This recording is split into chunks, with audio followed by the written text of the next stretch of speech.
ओम शांति।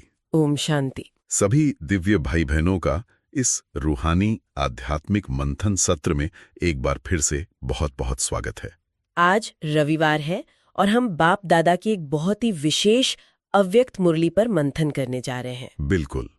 और जैसा हम सब जानते हैं, अव्यक्त मुरली ज्ञान का वो सागर है जिसमें डुबकी लगाकर हम रोज नए नए रत्न निकाल सकते हैं। ये वो ज्ञान है जो हमारे जीवन को प्रैक्टिकली बदल सकता है। तो चलिए आज की मुरली से उन शक्तिशाली रत्नों को सुने, उन पर गहराई से सोचें और सबसे जरूरी उन्हें अपने जीवन में लागू करने के लिए अपनी बुद्धि रूपी खजाने में जमा करें। आज की मुरली की तारीख है 25 जनवरी 1986 और रिवाइज डेट है 2 अप्रैल 2008। और मुरली में सीधे जाने से पहले एक सवाल है जो मैं सबके सामने रखना चाहता हूँ। हाँ, पूछिए। हम ज्ञान तो बहुत सुनते हैं, समझते भी हैं, लेकिन फिर भी जीवन में वो शक्ति, वो स्थिरता हर समय क्यों महसूस नहीं होती? मतलब ज्ञान होते हुए भी हम अनुभव की अथॉरिटी क्यों नहीं बन पाते? बहुत ही सुंदर सवाल है और कमाल की बात यह है कि आज बाप दादा इसी पहेली की परतों को खोल रहे हैं। अच्छा। हाँ, आज की मुरली का सार ही यही है कि सिर्फ जानने वाले नहीं बल्कि अनुभवी मूर्त कैसे बने। आज का विषय ही है अनुभव की अथॉरिटी बनो, लक्ष्य और लक्षण को समान बनाओ। वाह, चलिए तो फिर इसी में गहरी डुबकी लगाते हैं। मुरली की शुरुआत में ही बाप दादा अपने चारों ओर की संतुष्ट मणियों को देख रहे हैं। ये संतुष्ट मणि शब्द सुनने में बहुत सुंदर लगता है ना? इसकी पहचान क्या है? एक आत्मा कब कह सकती है कि मैं सच में संतुष्ट हूं? बाप दादा इसकी बहुत ही स्पष्ट निशानियां बताते हैं। सबसे पहली निशानी तो है सदा प्रसन्नचित चेहरा।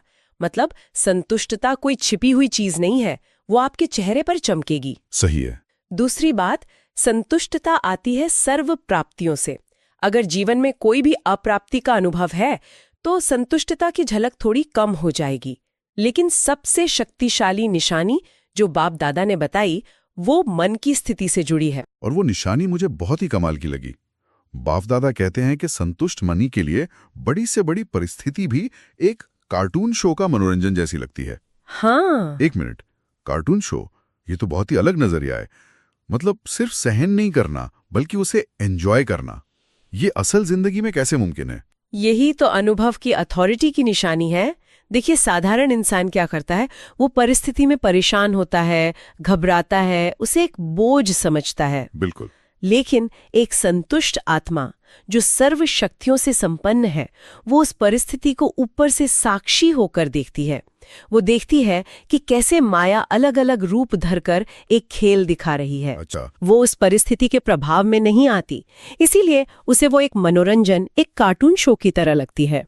परिस्थिति उस पर वार ही नहीं कर सकती, बल्कि वो आत्मा अतीन्द्रिय सुख का अनुभव करती है। वाह, मतलब पावर अपने हाथ में रखना, परिस्थिति को खुद पर हावी होने ही नहीं देना। एग्जैक्टली। लेकिन फिर सवाल वहीं आ जाता है। बाप दादा तो रोज सभी बच्चों को एक जैसे वरदान देते हैं, खुश रहो, आबाद रहो। फिर भी स्थिति में इतना अंतर क्यों आ जाता है? क्यों कुछ बच्चे इस कार्टून शो का मजा ले पाते हैं और कुछ उसी में फंस जाते हैं? बाप दादा इसका सीधा और सटीक कारण बताते हैं। वो कहते हैं कि मेरे पास बच्चों की दो तरह की आवाजें पहुंचती हैं। एक है सदा और दूसरी है कभी कभी या थोड़ा थोड़ा। अच्छा, कभी कभी। हाँ, और यही दो शब्द सारी समस्या की जड़ हैं। बाबा, स्थिति कभी कभी बहुत अच्छी रहती है या पुरुषार्थ थोड़ा थोड़ा ठीक चल रहा है। बाप दादा चाहते हैं कि ये दो शब्द हमारी ब्राह्मण जीवन की डिक्शनरी से हमेशा के लिए निकल जाएं। और इसके पीछे का तर्क भी बहुत शक्तिशाली है। जब दाता बाप अविनाशी है, उससे मिलने वाले खजाने अविनाशी हैं, हम आत्माएं अविनाशी हैं, तो हमारी स्थिति कभी कभी वाली क्यों हो? होनी ही नहीं चाहिए। स्थिति तो सदा एक रस होनी चाहिए। ये तो ऐसा हुआ कि कोई अरबपति का बच्चा कहे कि मेरे पास कभी कभी पैसे होते हैं। बिल्कुल सही पकड़ा आपने। बाप दादा हमें हमारा असली स्वरूप याद दिलाते हैं। वो कहते हैं, भक्त भी तुम्हारी महिमा सर्वगुण संपन्न गाते हैं, कभी कभी गुण संपन्न नहीं। सही बात है। बाप वरदान देते हैं तो कहते हैं सदा भव, कभी कभी भव नहीं। तो जब बाप संपन्न और संपूर्ण है तो हम बच्चे मास्टर संपूर्ण और संपूर्ण क्यों नहीं बन सकते? ये थोड़ा थोड़ा शब्द हमें संपूर्णता के लक्ष्य से दूर कर देता है। इसी से जुड़ा हुआ बाप दादा ने वरदान को लेकर एक बहुत सुंदर मिसाल दी है, एक बीज की। क्या आप उसे थोड़ा और समझा सकती हैं? हाँ, ये बहुत गहरा रहस्य है। बाप दादा कहते हैं वरदान एक बीज की तरह है। अब कई बच्चे क्या करते हैं, वरदान मिला तो उसे अपनी कॉपी में लिख लिया, दूसरों को सुनाया, सुनकर खुश हो गए। ये तो होता है। लेकिन ये तो ऐसा हुआ जैसे बीज को तिजोरी में संभाल कर रख दिया। तिजोरी में रखा बीज कभी फल नहीं दे सकता। तो उस बीज को बोना पड़ेगा। ये बोना क्या है, इसका प्रैक्टिकल मतलब क्या है? मान लीजिए किसी तनाव भरे दिन में बोने का अर्थ है समय पर कार्य में लगाना। मान लीजिए ऑफिस में कोई सिचुएशन आई और आपको गुस्सा आ रहा है, उसी समय आपको बाप दादा का वरदान याद आता है, मैं मास्टर शांत स्वरूप आत्मा हूँ। ठीक है। अब सिर्फ इसे याद करना या बोलना ये सिमरन है, लेकिन इसे बोना मतलब उस एक सेकंड में सचमुच उस स्वरूप में स्थित हो जाना, गहराई से महसूस करना कि हाँ, मैं शांत स्वरूप आत्मा हूँ, शांति मेरा स्वधर्म है। अच्छा। जब आप वरदान को स्वरूप में ले आते हैं तब वो बीज फल देता है, यानी आपको उस परिस्थिति में शांति की शक्ति का अनुभव होता है। सिर्फ सिमरन नहीं, स्वरूप बनना है। ये बहुत बड़ा अंतर है, सिमरन और स्वरूप। अब बात आती है अनुभव की। बाप दादा ने इस वर्ष की रिजल्ट चेक करते हुए एक मुख्य कमी की ओर इशारा किया है। वो क्या है? बाबा ने जब रिजल्ट देखे तो पाया कि बच्चे चारों सब्जेक्ट्स ज्ञान, योग, धारणा, सेवा में पुरुषार्थ तो यथाशक्ति कर रहे हैं, लेकिन जो मुख्य कमी है वो है इन चारों ही सब्जेक्ट्स में अनुभव की अथॉरिटी की कमी। लोग ज्ञानी हैं पर ज्ञान स्वरूप नहीं, योगी हैं पर योग युक्त स्थिति नेचुरल नहीं। अनुभव की अथॉरिटी, इस पर थोड़ा और गहराई से चलते हैं। ज्ञान में इसका क्या मतलब है? क्या सिर्फ शास्त्रों या मुरली को सुनाना काफी नहीं है? नहीं, बिल्कुल नहीं। बाप दादा कहते हैं ज्ञानी अर्थात सिर्फ वर्णन करने वाला नहीं। ज्ञान में अनुभवी स्वरूप वो है जिसके हर कर्म में ज्ञान की लाइट और माइट नेचुरल हो। हाँ, यानी उसे सोचना ना पड़े कि इस परिस्थिति में ज्ञान क्या कहता है।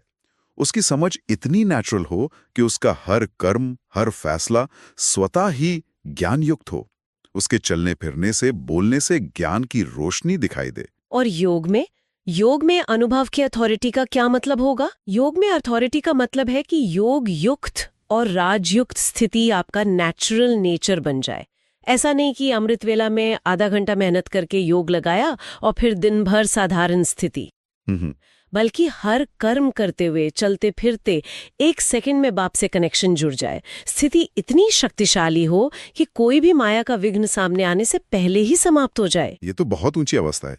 यहाँ मुझे एक विरोधाभास दिख रहा है। बताइए। बाबा कह रहे हैं कि सेवा के सब्जेक्ट में मेजॉरिटी पास है और इसके लिए मुबारक भी दे रहे हैं। अगर सेवा इतनी अच्छी हो रही है तो फिर ज्ञान और योग में अनुभव की अथॉरिटी की कमी क्यों है? क्या हमारी सेवा बाहरी दिखावा ज्यादा और आंतरिक स्थिति पर आधारित कम हो रही है? आपने बहुत गहरी नस पकड़ी है। बाबा यही इशारा कर रहे हैं। सेवा का उमंग उत्साह बहुत अच्छा है और बाबा उसकी सराहना भी करते हैं, लेकिन पास विद ऑनर बनने के लिए चारों सब्जेक्ट में मार्क्स चाहिए। बिल्कुल। माला का मणका बनने के लिए चारों सब्जेक्ट में अच्छी मार्क्स चाहिए। अगर हमारी आंतरिक स्थिति यानी ज्ञान और योग का अनुभव कमजोर है तो हमारी सेवा एक खोखले पेड़ की तरह हो सकती है, बाहर से हरा भरा पर अंदर से शक्तिहीन। हाँ। अनुभवी आत्मा जब सेवा करती है तो उसके बोल नहीं, उसकी स्थिति काम करती है। मतलब अब समय सिर्फ कर्म करने का नहीं बल्कि कर्मातीत स्थिति में स्थित होकर कर्म करने का है। और शायद इसीलिए बापदादा समय को लेकर एक बहुत गंभीर इशारा भी दे रहे हैं। जी, बापदादा कहते हैं कि अभी अचानक की सीजन है। ये शब्द बहुत ध्यान देने वाला है, अचानक की सीजन। हाँ, और इसका प्रमाण देते हुए बाबा कहते हैं कि इस वर्ष यानी 1986 में कितने ब्राह्मण अचानक गए हैं। अचानक की घंटी अब तेज हो रही है। बाबा ने दादी के जाने का उदाहरण भी दिया कि कैसे अचानक का खेल होता है, किसी ने सोचा भी नहीं था। तो इस अचानक की सीजन के लिए तैयारी क्या है? एक ही तैयारी है, एवर रेडी, हर सेकंड तैयार। Ever ready? और एवर रेडी वही हो सकता है जो चारों सब्जेक्ट्स में अनुभवी स्वरूप हो। अगर एक भी सब्जेक्ट में मार्क्स कम है तो अंतिम समय पर धोखा मिल सकता है। इसलिए बाबा कहते हैं अपनी चेकिंग करो, मैं अनुभवी स्वरूप कहाँ तक बना हूँ, क्योंकि पास विद ऑनर होकर बात के गले का हार बनना है। तो ये सब समझने के बाद इस वर्ष के लिए बाप दादा हम सभी को क्या प्रैक्टिकल कदम उठाने के लिए कह रहे हैं? क्या दृढ़ संकल्प करना है? इस वर्ष के लिए मुख्य लक्ष्य है लक्ष्य और लक्षण को समान रखना। लक्ष्य और लक्षण को समान रखना। हाँ, ये बहुत ही प्रैक्टिकल पॉइंट है। हम सबका लक्ष्य बहुत ऊंचा है, लक्ष्मी नारायण बनना, विश्व परिवर्तक बनना। लेकिन क्या हमारे रोज के लक्षण उस लक्ष्य से मेल खाते हैं? कहीं ऐसा तो नहीं कि लक्ष्य तो एवरेस्ट का है और हम चल समतल जमीन पर भी नहीं पा रहे? और बाबा कहते हैं कि हम प्लान तो बहुत अच्छे बनाते हैं, लेकिन सफलता की चाबी दृढ़ता है। ये कर रहे हैं, कर ही लेंगे वाली भाषा काम नहीं करेगी। बिल्कुल, कर रहे हैं, कर लेंगे, ये संकल्प दृढ़ता को साधारण और ढीला बना देते हैं। दृढ़ता का संकल्प है करना ही है, करना ही है, चाहे कुछ भी हो जाए, मुझे ये परिवर्तन लाना ही है। बाप दादा कहते हैं जब ये करना ही है का दृढ़ संकल्प होता है तो कारण शब्द समाप्त हो जाता है और आत्मा निवारण स्वरूप बन जाती है। वाह! फिर परिस्थितियां आती हैं, लेकिन वो आपको रोकने के लिए नहीं बल्कि आपकी चेकिंग करके आपको और मजबूत बनाने के लिए आती हैं। चलिए, आपने इतनी गहराई से अनुभव की बात की, तो क्यों ना हम सब मिलकर 1 मिनट के लिए इसका एक छोटा सा अभ्यास करें। बाप दादा द्वारा बताई गई ड्रिल का अभ्यास। अवश्य। चलिए सब एकदम शांत होकर बैठ जाएं, अपनी बुद्धि को सब तरफ से हटाकर एक बिंदु पर एकाग्र कर लें और 1 सेकंड में अपने सबसे श्रेष्ठ स्वमान में स्थित हो जाएं। मैं बाप दादा के दिल तख्त नशीन आत्मा हूँ। इस रूहानी नशे को, इस अधिकार को महसूस करें। मैं तख्त पर विराजमान हूँ, मैं अनुभव की अथॉरिटी हूँ। हर परिस्थिति मेरे सामने एक खेल मात्र है। मैं विजयी हूँ, सदा विजयी। 1 मिनट का मौन। ओम शांति। बहुत शक्तिशाली अनुभव। चलिए अब मुरली के अंत में दिए गए अनमोल रत्नों को समझते हैं। आज का वरदान क्या है और वो हमारे आज के मंथन से कैसे जुड़ा है? आज का वरदान है धर्म और कर्म दोनों का ठीक बैलेंस रखने वाले दिव्य व श्रेष्ठ बुद्धिमान भाव। धर्म और कर्म। हाँ, ये सीधा सीधा हमारे लक्ष्य और लक्षण की बात से जुड़ता है। यहाँ धर्म का अर्थ है धारणा, हमारे दिव्य गुण, शांति, प्रेम, पवित्रता, और कर्म है हमारा रोज का कार्य। बाबा कहते हैं श्रेष्ठ बुद्धिमान वो है जो कर्म करते समय धर्म को ना भूले। ऐसा ना हो कि काम पूरा होने के बाद याद आए, अरे मुझे तो शांत रहना था। जब कर्म और धारणा का बैलेंस साथ साथ चलेगा तभी आप दिव्य बुद्धिमान कहलाएंगे। और आज का स्लोगन तो जैसे पूरी मुरली का निचोड़ है। बिल्कुल, स्लोगन है अपने मन बुद्धि को अनुभव की सीट पर सेट कर दो तो कभी अपसेट नहीं होंगे। देखिए कितनी सुंदर बात है। बहुत गहरी बात है। जो अनुभव की अथॉरिटी की ऊंची सीट पर बैठा है वो नीचे की छोटी मोटी बातों से अपसेट कैसे हो सकता? अपसेट वो होता है जो देह अभिमान की सीट पर बैठा है। अनुभव की सीट पर बैठने वाला सदा स्थिर, अचल, अडोल रहता है। और अंत में एक अव्यक्त इशारा भी है जो एक चेतावनी की तरह है। हाँ, और ये बहुत गंभीर है। बाप दादा इशारा देते हैं कि ज्ञान स्वरूप मास्टर नॉलेजफुल बनने के बाद अगर कोई अयुक्तियुक्त यानी गलत कर्म होता है तो उस कर्म का बंधन अज्ञान काल के कर्म बंधन से भी पद्म गुणा ज्यादा होता है। पद्म गुणा। हाँ, क्योंकि अब हम अंधकार में नहीं हैं। हम सब कुछ जानकर समझकर गलती करते हैं, इसलिए जिम्मेदारी बहुत बढ़ जाती है।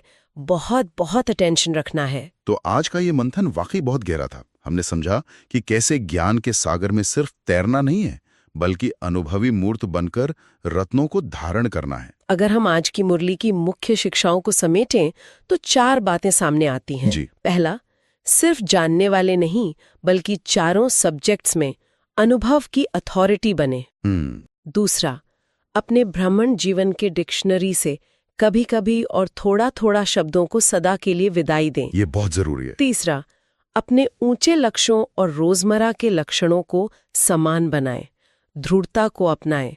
और चौथा, इस अचानक की सीजन के लिए सदा एवर रेडी रहने का अभ्यास करें। आज की मुरली से कुछ शक्तिशाली स्वमान भी हम दिन भर अभ्यास के लिए ले सकते हैं। जरूर, आज दिन भर इन संकल्पों को अपनी बुद्धि में दोहराते रहें। जैसे कि मैं बाप दादा के दिल तख्त नशीन अनुभव की अथॉरिटी आत्मा हूँ। मैं संतुष्ट मणि हूँ, मेरे लिए हर परिस्थिति मनोरंजन का खेल है। मेरा लक्ष्य और लक्षण समान है।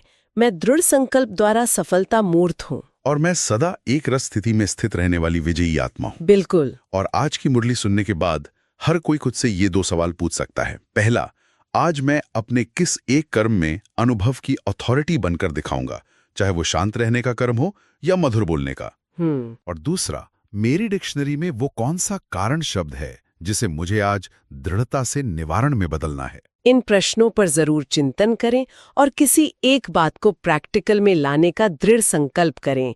एक छोटा सा कदम भी बहुत बड़ा परिवर्तन ला सकता है। आपका आज का मंथन क्या रहा, या आप कौन सा एक पॉइंट प्रैक्टिकल में लाने वाले हैं, कमेंट सेक्शन में जरूर लिखें। आपके अनुभव दूसरों को भी प्रेरणा देंगे। और रोज अव्यक्त मुरली पढ़ने की आदत जरूर डालें। ये सिर्फ ज्ञान नहीं, ये ब्रह्मांड जीवन में उन्नति के लिए परमात्मा पालना है, हमारी आत्मा का रोज का भोजन है।